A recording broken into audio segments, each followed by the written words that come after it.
Did you know that the State of Israel almost didn't exist?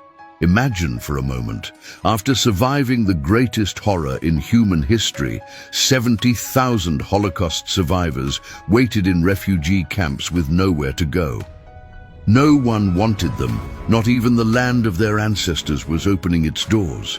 But what seemed like the end of a tragedy became the beginning of one of the most audacious geopolitical maneuvers of the 20th century. This is the real and raw story of how Israel was born.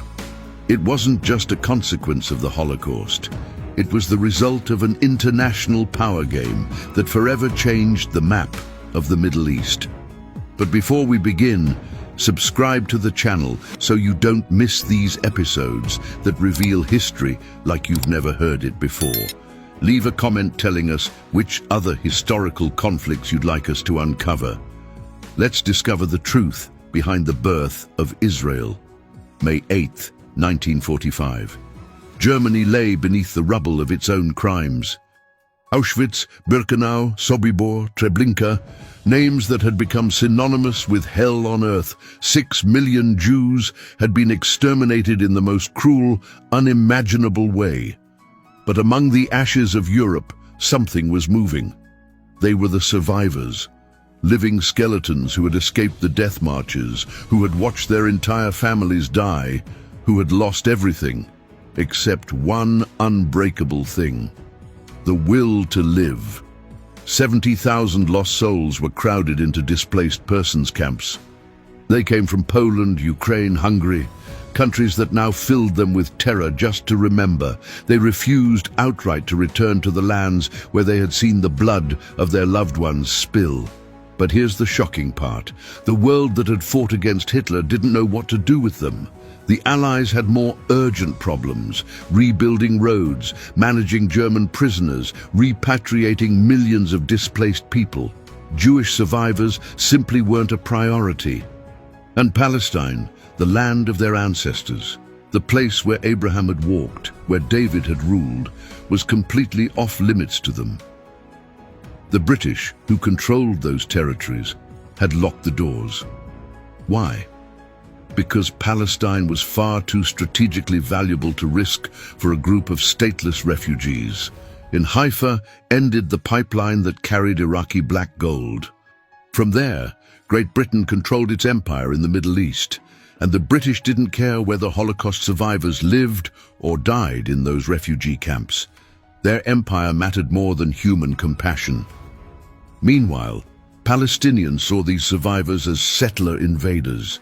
For them, Jewish suffering did not justify losing their ancestral land, and the British had promised the Arabs to limit Jewish immigration to just 1,250 people per month. But there was a man who saw in this tragedy a golden opportunity, a man willing to use the survivors' pain as fuel to create something he had dreamed of his entire life, a Jewish state as great as the kingdom of David and Solomon. David Ben-Gurion was no ordinary man. He was an obsessive visionary with a single passion, a single idea that consumed him day and night: to give his people a state of their own, where Jews would never again be victims. On October 16, 1945, Ben-Gurion visited the refugee camps in Germany. What he saw there didn't just stir compassion, it sparked a strategic revelation. These survivors were not only victims in need of help, they were the perfect instrument for his Zionist cause. Can you imagine the cruelty of that calculation? Ben-Gurion looked at those human skeletons and thought, "You are going to build my country." He was pragmatic to the core and willing to use any means necessary to populate his future state. Soon, the refugee camps were transformed into true centers of Zionist indoctrination. Activists taught Hebrew to children, geography and history of Palestine to adults, and agricultural techniques to prepare for colonization. They organized dances and folk songs to create a sense of community with a shared destiny. With each passing week, more survivors signed up to go to the Promised Land. But Ben-Gurion had a massive problem. He needed visas, and the British were firmly refusing to grant them. In the spring of 1946, He launched an international pressure campaign unlike anything seen before. His message was simple, yet devastating. We need 100,000 visas for all Jews who wish to emigrate. If you don't grant them, you are complicit in prolonging the suffering of Holocaust survivors. The American Jewish community, 5 million strong, was the richest and most influential in the world. Figures like Nahum Goldman mobilized every network of influence they had. The moral pressure was overwhelming. After the Holocaust, who would dare say no to the Jews? Harry S. Truman found himself in a brutal dilemma. A devout Christian, he felt genuine compassion for Holocaust survivors. But his Secretary of State, George Marshall, warned him that supporting the Zionists could jeopardize American access to Middle Eastern oil. Truman made a decision that infuriated the British. He sided with granting the 100,000 visas Ben-Gurion demanded. The British response was brutal. Ernest Bevin, the Foreign Secretary, responded bluntly to Harry S. Truman that if he cared so much about the survivors, he should take them into the United States. But what no one expected was that someone was watching this dispute between allies with a devilish smile: Joseph Stalin. The Soviet dictator had found the perfect opportunity to drive a wedge between the United States and Great Britain. Stalin helping the Jews. It sounds impossible, doesn't it? The very same man who had persecuted Zionists and sent them to the Gulag suddenly became their most unexpected ally. But Stalin had nothing sentimental about him. He had something far more dangerous: strategic intelligence. The Soviet dictator realized that the dispute between the United States and Great Britain over Jewish refugees was a geopolitical goldmine. If he could intensify that tension, he could destabilize Great Britain and open the door to the Middle East, a region the Soviet Union had always been excluded from.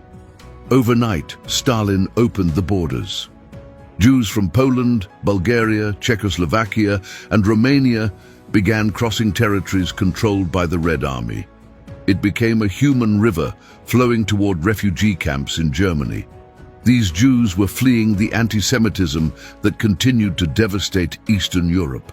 Thousands of families placed themselves under the protection of the Western Allies, but they had one clear destination in mind: Palestine. Stalin's plan was diabolically simple: increase pressure on the British and Americans by flooding the refugee camps until the situation became unsustainable. And it worked perfectly. David Wall, an American Zionist, openly celebrated it. The Soviet government has increased the number of displaced persons from 70,000 to 250,000. This population is extremely valuable for boosting Jewish emigration to Palestine. Meanwhile, illegal immigration networks spread across Europe.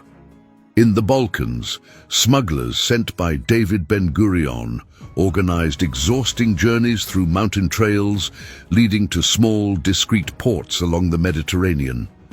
Hundreds of Jews, desperate to reach the Promised Land, boarded dilapidated ships in deplorable conditions. For them, it meant the end of a life as stateless wanderers and the dawn of a new beginning. But as they approached the Palestinian coast, the British Royal Navy waited for them like hungry wolves. British soldiers, the same ones who had liberated the concentration camps, now beat the survivors with batons and sent them to a new hell, the internment camp of Atlit detention camp. For these survivors, the promised paradise had turned into a nightmare. After escaping the Nazi camps, they found themselves once again behind barbed wire, surrounded by watchtowers and armed guards. Ernest Bevin, the British minister, showed not a trace of compassion. He even said something that outraged the Jewish world. European Jews should not try to take advantage of their racial situation. They are pushing their way forward, so they shouldn't be surprised if anti-Semitism rises again in Europe. Those words were the spark that lit the fuse of rebellion. Have you ever seen an entire people transform from victims into warriors? That's exactly what happened in Palestine after Bevin's statements. Jews who had remained peaceful until that point said enough and launched the fiercest uprising the British had faced since World War II. The transformation was radical. Civilians who had never touched a weapon began acquiring rifles and explosives underground. Submission was a thing of the past. The time had come to prove that Jews would no longer submit to anyone's dictates. The summer of 1946 saw an unprecedented wave of terrorist attacks against British interests. Oil infrastructure, military installations, communication lines, everything was blown apart. The British woke up each morning not knowing which part of their empire had been sabotaged overnight. But on July 22, 1946, the violence reached an entirely new level. In Jerusalem, a Jewish commando unit attacked the King David Hotel, the headquarters of the British administration. It was a direct strike at the heart of the British mandate in Palestine. The explosion was devastating. From the rubble of the King David Hotel, 91 people were found dead and more than 40 injured. During that hellish summer, nearly 250 British soldiers lost their lives. The British response was ruthless. Street by street, house by house, they hunted down both real and suspected perpetrators. More than 3,000 Zionist sympathizers were imprisoned, decapitating the core of the movement. But the British also hardened their immigration policy to inhumane levels. Holocaust survivors who managed to reach the Palestinian coast were immediately transferred onto prison ships under degrading conditions and deported to Cyprus, where a massive detention camp had been created specifically for them. Can you imagine the cruel irony? After escaping the horror of the Nazi camps, these survivors once again found themselves behind barbed wire, surrounded by watchtowers and armed guards. Great Britain was making it clear that it would not yield an inch. But David Ben-Gurion was far too cunning to be defeated by British repression. He completely changed his strategy with a move no one saw coming. To make his project more acceptable, he abandoned the idea of claiming all of Palestine and proposed something revolutionary. Why not divide the territory? The Jews would take one part, and the Arabs could create their own state in the rest. It was a calculated concession, but one that opened the door to something that would change everything: official support from the United States. On October 4, 1946, Harry S. Truman publicly expressed support for the creation of a Jewish state in part of Palestinian territory. For Great Britain, this was a stab in the back. The British now found themselves abandoned by the Americans, pressured by the Arabs, and suffering from Zionist insurgency. Their control over Palestine had become an impossible mission, one that was costing them a fortune they could no longer afford. On February 17, 1947, during a session in the House of Commons, Ernest Bevin threw in the towel with a completely defeated tone. He announced that the issue would be referred to the newly formed United Nations. The Arabs of Palestine had just lost their protector, and in Moscow, Joseph Stalin was delighted. His strategy had worked perfectly. The Anglo-American front had been broken. The British mandate was nearing its end, and the USSR was now in a position of strength to influence the debates at the UN. 2 months later, in New York, representatives from around 50 countries gathered. The goal of that extraordinary session was to find a political solution to the conflict tearing Palestine apart. But the two sides did not enter this diplomatic battle on equal footing. On the Zionist side were two brilliant lieutenants of David Ben-Gurion, Abba Eban, who spoke English with a Cambridge accent, and Moshe Sharett, an orator who could convince even the stones. These men had a major advantage. The Zionist movement already had the support of most democratic countries.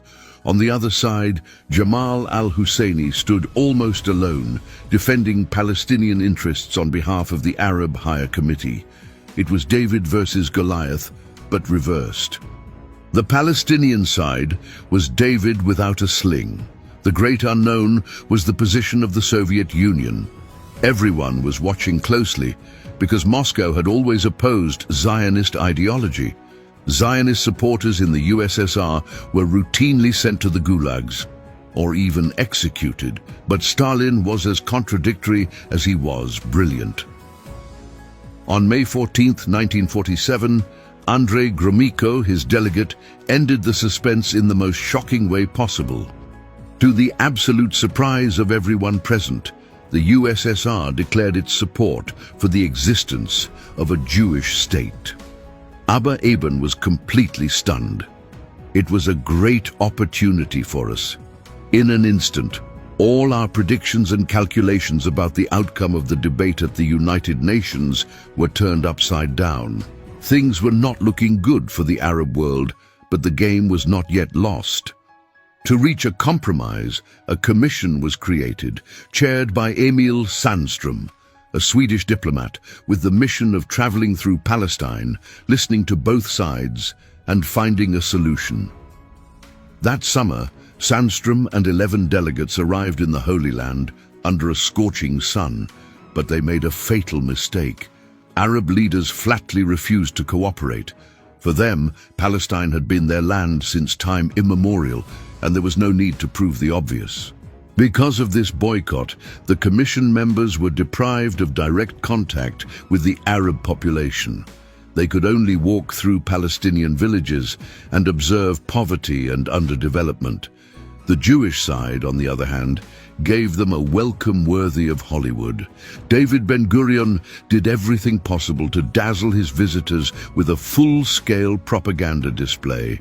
Songs, dances, nothing was spared. The delegates visited the emerging Jewish industry, prosperous agricultural settlements, and an efficient school system. It was a perfect showcase of modernity and progress.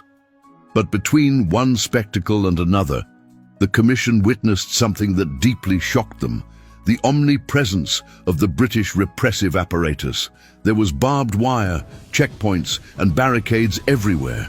The Guatemalan delegate described it as a true police state.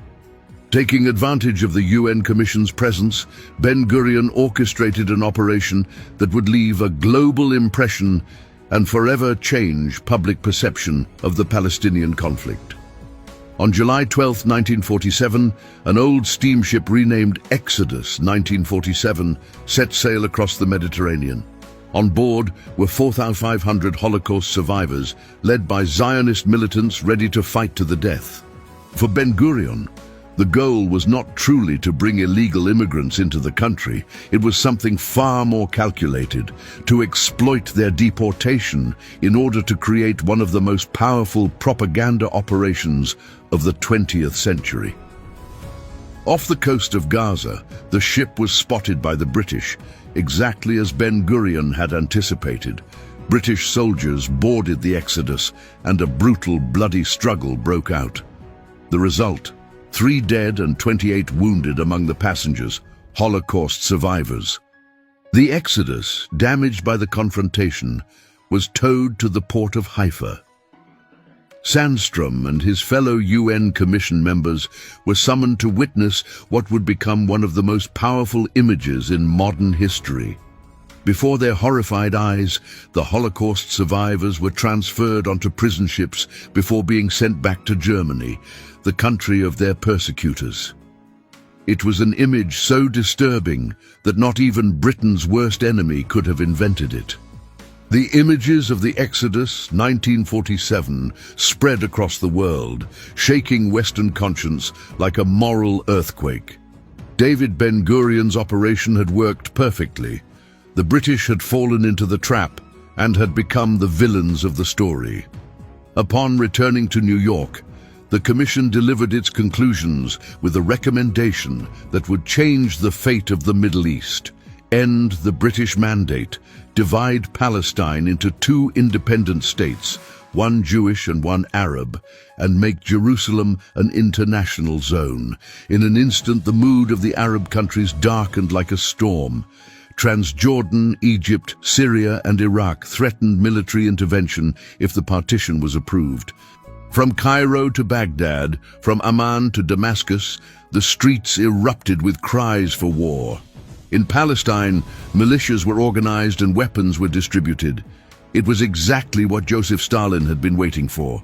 The possibility of an uprising in the Arab world was a gift, an opportunity to destabilize the region and bring the USSR into the Middle East. In Washington, distrust was also growing. George Marshall was concerned because the Middle East was a key region in containing communism, and the unexpected alignment between Zionists and the Soviets risked placing it under Moscow's influence. On the Zionist side, the battle for influence intensified like never before.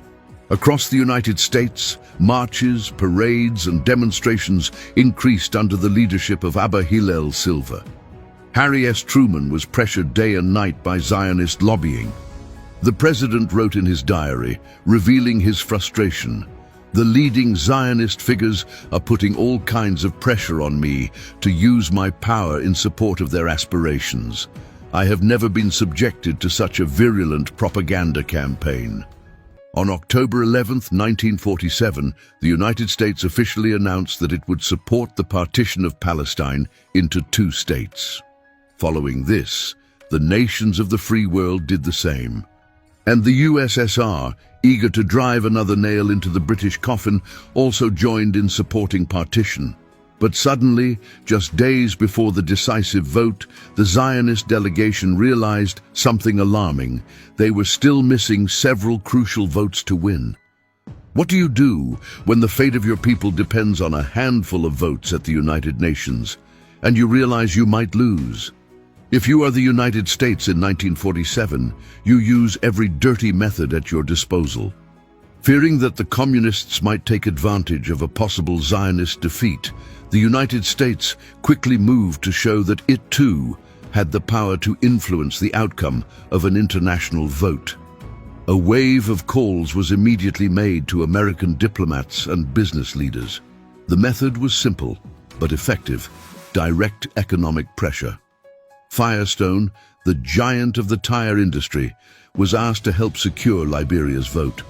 The industrial company received a crystal-clear threat: "If you don't comply, we will boycott you, and your rubber plantations will rot, to the great detriment of Liberia." Firestone personally took charge of persuading the Liberian authorities. Similar pressure was also applied to the Philippines and Haiti. Poor countries dependent on subsidies from Washington were compelled by dollar diplomacy to support their benefactor. On November 29, 1947, Palestine faced its destiny. Australia, yes. France, yes. Ukraine, yes. Soviet Union, yes. United Kingdom abstained. Within minutes, the future of the territory was decided. 33 votes in favor, 13 against, 10 abstentions. The partition of Palestine had been approved. After the results were announced, Jews were ecstatic. After 2,000 years of waiting, they had achieved their goal.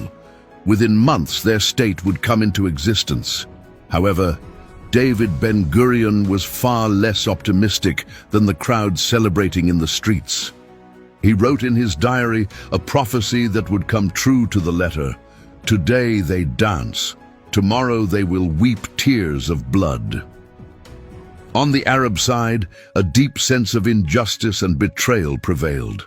Amin al-Husseini, president of the Supreme Muslim Council, declared with fierce determination, "We will fight against the division of the country. We will accept no agreement." In Jerusalem, riots broke out immediately. A demonstration turned into a mob. Jewish businesses were destroyed, and 7 Jews were killed that very day. Thousands of Palestinians organized to attack Jewish settlements. Isolated shootings quickly escalated into full-scale combat. Despite his daily yoga sessions to remain calm, Ben-Gurion remained deeply anxious. Support from Moscow had paved the way for the creation of a Jewish state, but its survival was already under threat before it was even born. Arab states were preparing to attack as soon as the last British soldier left. They had tanks, aircraft, and heavy artillery.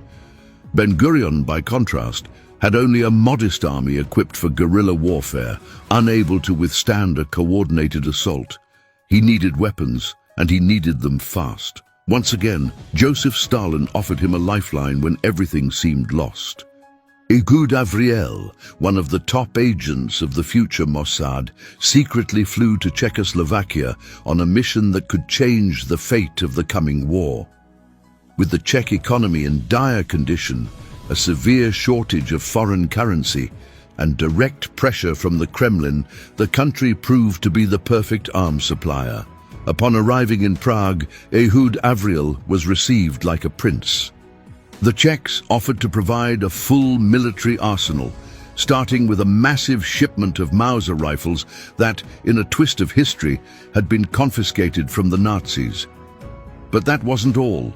The entire surplus of the Škoda Works weapons factory was made available to the Zionists. It was enough to equip an entire army. There was just one problem: money. Where would they get the funds to purchase all that weaponry? A woman stepped in to solve that critical issue. Golda Meir, a close ally of David Ben-Gurion and one of the most charismatic figures of the Zionist movement, was given an almost impossible mission: to convince the 5 million American Jews to donate every last cent to the cause. The Jews fighting in Palestine, the state of Israel, are fighting for the only thing they have. For them, it is a matter of life or death, Golda told emotional crowds across the United States. For 2 months, she traveled the country from coast to coast. From Los Angeles to San Francisco, from New York to Chicago, meetings, galas, and fundraising events followed one after another, with money flowing more generously than ever before. The result exceeded all expectations. Instead of the projected amount, Golda raised double, $50 million, which was sent directly to Czechoslovakia. The weapons were discreetly packed in Prague, transported through Hungary, and shipped on cargo vessels from Yugoslavia. 3 Soviet-aligned states had fully complied with the Kremlin's demands to arm the Jews against the Arabs. On April 3, 1948, the first shipment of weapons arrived in Palestine, cleverly hidden beneath a mountain of onions. Ben-Gurion's forces received an arsenal that would completely change the military balance. On May 14, 1948, after 3 decades of British rule, the last British forces quietly left Palestine. Freed from their obligations, His Majesty's soldiers withdrew, visibly relieved to be rid of that nightmare. At 4 p.m. on May 14, 1948, David Ben-Gurion solemnly proclaimed the birth of the Jewish state in a ceremony that would be remembered forever. However, Ben-Gurion did not publicly acknowledge the decisive role the Soviets had played in the creation of Israel. He was too shrewd to admit that he owed his state to a communist dictator. The following day, at dawn, Arab forces attacked the territory of the newly born state with full force. A fierce battle began, but thanks to the weapons supplied by the Czechs, the Israeli army was prepared not only to withstand the Uda, but to do much more. It had the equipment necessary not just to defend itself, but to counterattack and win the war. As Israeli troops advanced, they began taking Arab villages one by one, like falling dominoes. Fleeing the fighting, many villages were already completely deserted by the time Jewish soldiers arrived. The Arabs who chose to stay were expelled through direct violence or psychological intimidation. It was ethnic cleansing in real time. Then came the turn of the major Palestinian cities. Arabs were expelled from Haifa, Jaffa, and Lydda with a level of military efficiency that would have impressed any general. Forced to abandon their ancestral homes, hundreds of thousands of Palestinian men, women, and children marched into exile with nothing. In their eyes was the terror of those who have lost everything and don't know if they will ever return. At the same time that Palestinians were fleeing, Holocaust survivors who had been languishing in camps began arriving en masse in their new country. The first were those detained in Cyprus, whose dream of the promised land was finally fulfilled after years of nightmare. As soon as they stepped off the ships, they automatically became Israeli citizens. Men of fighting age immediately joined the army. Many still bore the tattooed numbers on their forearms from Nazi camps, but the new Jewish state did not dwell on past suffering.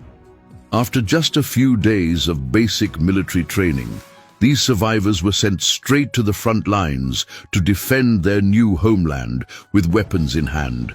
Throughout the conflict, 1 in every 3 Israeli casualties was a Holocaust survivor.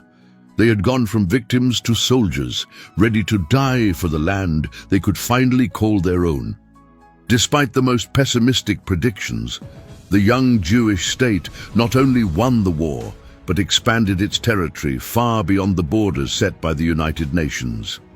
Cities like Nazareth and Acre, assigned to the Arabs under the partition plan, were annexed. It was a total military victory, and also a crushing demographic one.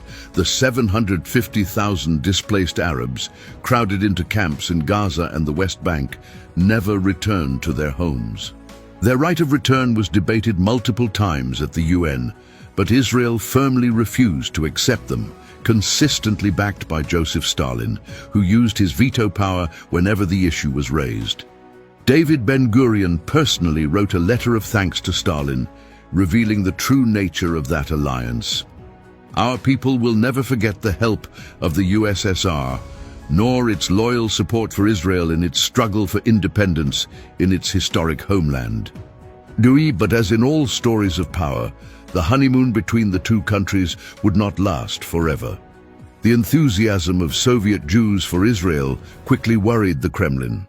Stalin saw it as an ideological threat, one that could pull Soviet citizens away from the communist ideal that formed the foundation of the socialist state.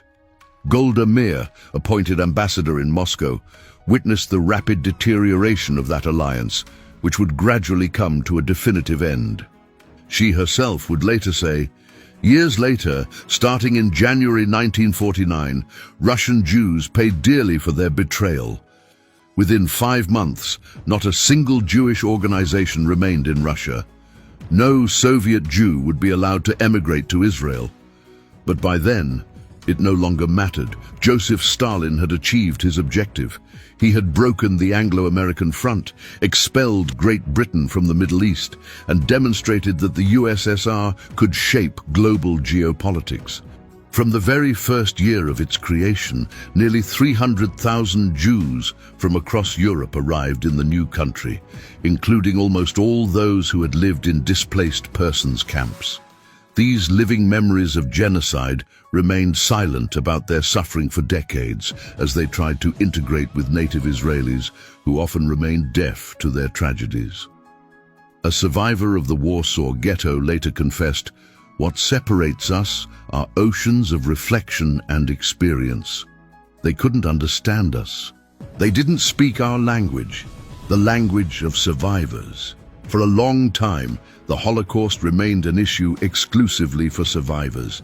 But over time, that changed. Today, the Holocaust stands at the very core of Israeli identity. It has become a matter for the entire nation. Once a year on Holocaust Remembrance Day, everything stops. The entire country stands still and falls silent in memory of its victims. In recent years, elderly survivors have even been honored in a beauty pageant, where the winner is awarded the title of Miss Holocaust Survivor.